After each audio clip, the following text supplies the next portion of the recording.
Hey, Eagle fans, I'm Thomas Mott. Welcome into Philadelphia Eagles Now, and today let's get into some mailbag questions. Yesterday's video, I asked for mailbag questions. You guys went down in the comments section, used the hashtag Eagles, and gave me a ton of questions. We're going to jump right into as many as we possibly can. It's probably Thanksgiving. You're probably chilling on the couch right now, maybe a little bored, home with the family a little bit too much, a little turkey hangover, whatever it is. We're going to go ahead and entertain you a little bit here with some Eagle-related questions.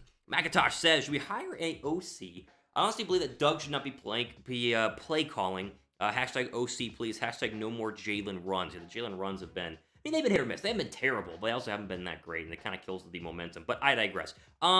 Yes, they do need an offensive coordinator, and I think that Doug Pederson would be the first to admit that they probably need an offensive coordinator, but they're not going to, that can't change right now, right? They can't hire an offensive coordinator during the rest of the year, and so this is something you got to do in 2021. So with that being said, Doug's got to call a little bit better plays. Now, the players need to execute. You watch film, and it's not only Carson Wentz not executing, it's receivers, it's Jason Peters, that's been a whole issue, and then it's Peterson's play calling. It's a whole mix. It's like everybody is having a ton of issues getting on the same page, and you would just think that at this point in the NFL season, they would have figured it out, but apparently they have not. Now, the big kicker, really, on hiring an OC is that whenever they won a Super Bowl, they had an offensive coordinator, Frank Reich, who turned out to be a really, really good one and has the Colts right now and very much, tops of the AFC. I think they're a 7 or 8 win Colt team. I mean, they've been really good with Phillip Rivers at quarterback. So Reich was a big reason why they were so good. I mean, look, with an offensive coordinator, the Eagles were 3rd in total offense in 2017.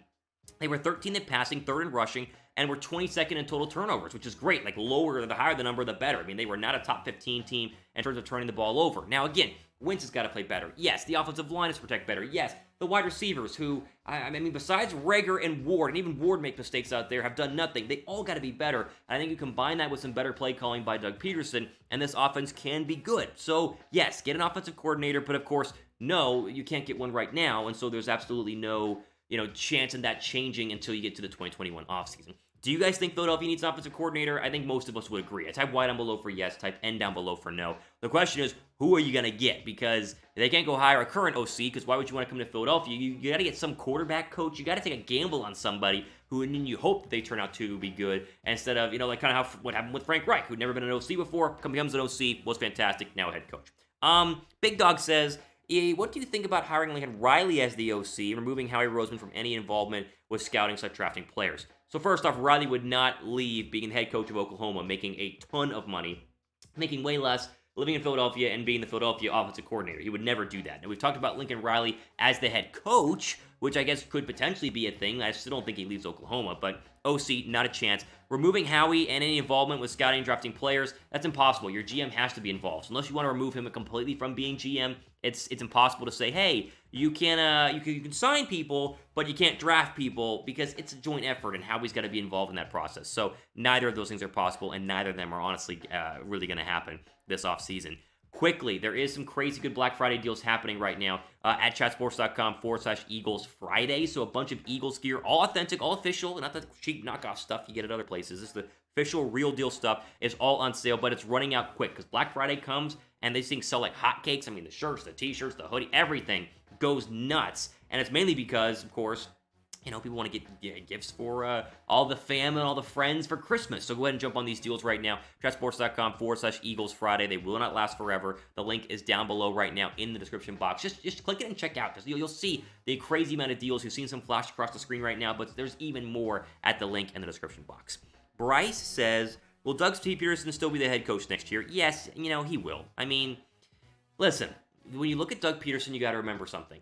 What you've done in the past does matter for what you've done lately. So there are a lot of head coaches, we talked about this, who will have a bad year and then figure things out. But you can name Mike Tomlin has had a bad year each of the past couple of years, missed the postseason. Remember whenever Buffalo squeaked in over them like 2 years ago? Sean McVay had a bad year last year. Sean McVay and the Rams were not very good coming off the Super Bowl hangover. Doug Pederson was 7-9 his first year, which had a tremendous upside 7-9, by the way. Like, they were just a bad football team, but him and Wentz were on the same page. They won a Super Bowl year 2, which when you win a Super Bowl, you automatically get clout, right? You're automatically safe from being fired, in my opinion. Then he goes 9-7 with a completely banged-up team and is one catch away from Alshon Jeffrey from winning another divisional round and going to the NFC title game. And then last year, even more injured, and yet still won 4 of their last 4 games, snuck into the postseason. And honestly, if Carson Wentz is healthy and doesn't get knocked out of the Seahawks game due to Jadeveon Clowney hit, they probably win that game. So he's earned the right to have another year. Now, Does things need, I mean, offensive coordinator, it's player personnel, so it needs a lot of changes. Yes, and Doug's got to call better plays if he wants to keep the play calling duty. So you can't just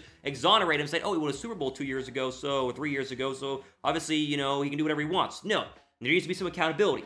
But the idea that Pederson will be fired this year, even if they were to lose out the rest of the year, to me would be very, very surprising. I don't see it happening. And I think, again, when you've won like Doug Pederson has won, he's won a lot of games. He's won a lot of football games. He won a Super Bowl, first ever, history of the Eagles.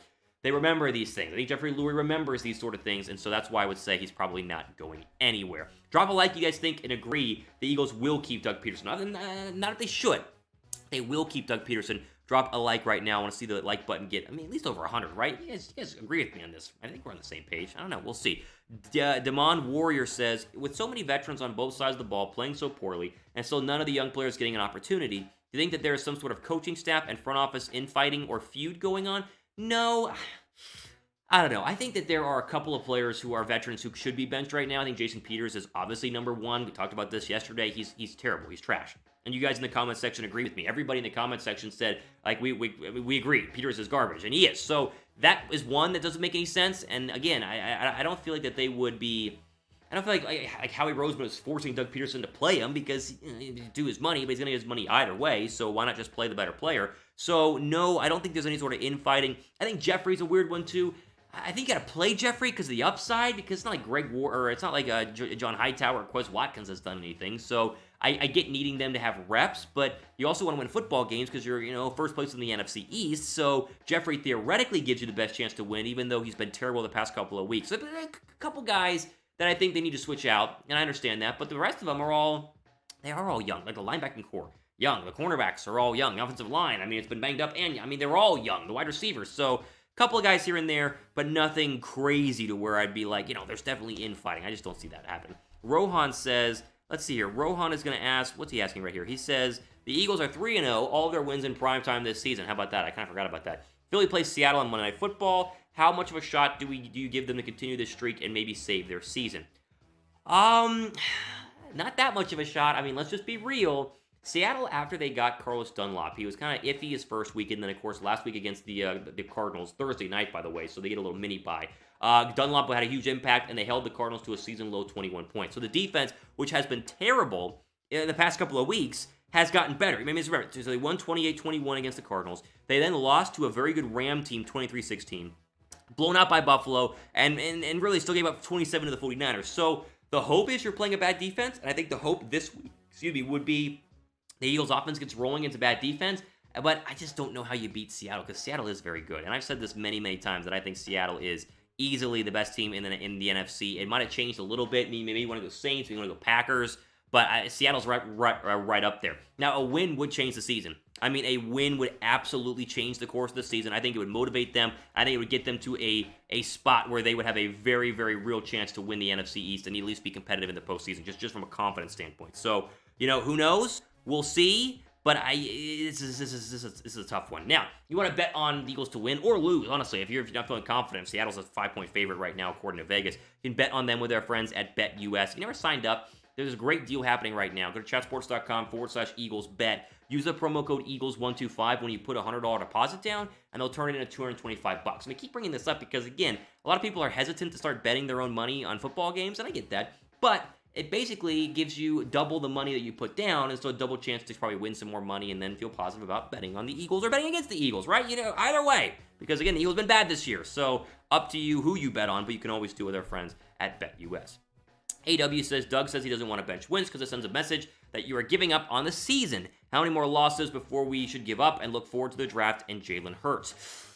Good question, because I would say 2 or 3 more losses, but the problem is they're probably going to lose their next 2 games. The odds of them losing Seattle and the Packer game are very high. The Saints are tough as well, so it's tough. I think it would take the Eagles literally being eliminated from the NFC East crown for them to bench Carson Wentz, but it's just not going to happen, just what's based on what the NFC East standings are. And honestly, if they win 3 of their next 4, or they win, they go 3-3 over their next 6, or 2-5, or 2-4, I can't even do math, 2-4, they still have a chance to win the NFC East. So I think it would take them being mathematically eliminated for everyone to be like, okay, just bench Carson Wentz. Until then, Wentz is going to be the quarterback, and again, It's not anything wrong with Jalen Hurts, and maybe Jalen Hurts could be better in the offense, but Doug Pederson, and you mentioned it, it sends a very bad message overall in terms of like, hey, we've given up, and the Eagles obviously have not given up because they're still first place in the NFC East. If they do bench him, we'll cover it. How about that? We talk about it all the time, but if they do bench him, we'll cover it, so make sure you guys are subscribed right now. Big red subscribe button down below.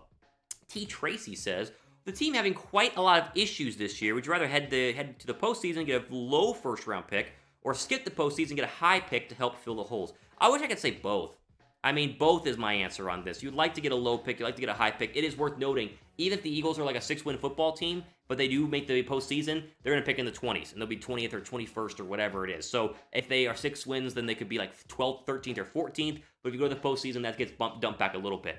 I still think you go for the postseason. I think every year you go for the postseason. I think that the postseason is the great equalizer, and anybody can win. I mean, think about this. Philly wins 6 games, right?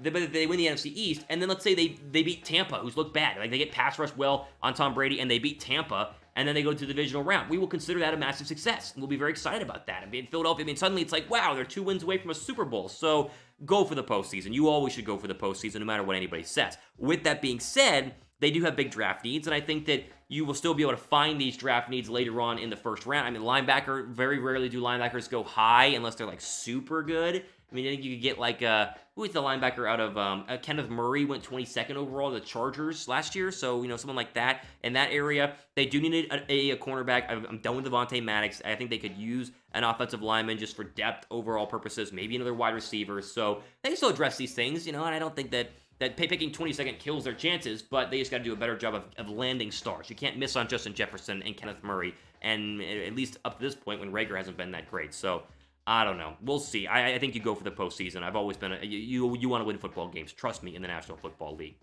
All right, there you go. All to me out for today here on our Philadelphia Eagles Now rumor mailbag here. Wanted to jump on, just kind of answer some questions, have some fun, go back and forth since you guys are probably hanging out and chilling at home for Thanksgiving. I'm thankful for you guys. I appreciate each and every one of my 13,500 subscribers, whatever it is. Be safe. Enjoy your Thanksgiving. Happy Thanksgiving. And, of course, plenty more videos this week and, of course, after the Eagle game on Sunday as well. All to me out for today here again on Philadelphia Eagles Now. I'm your host, Thomas Mott, signing off for the rest of your day.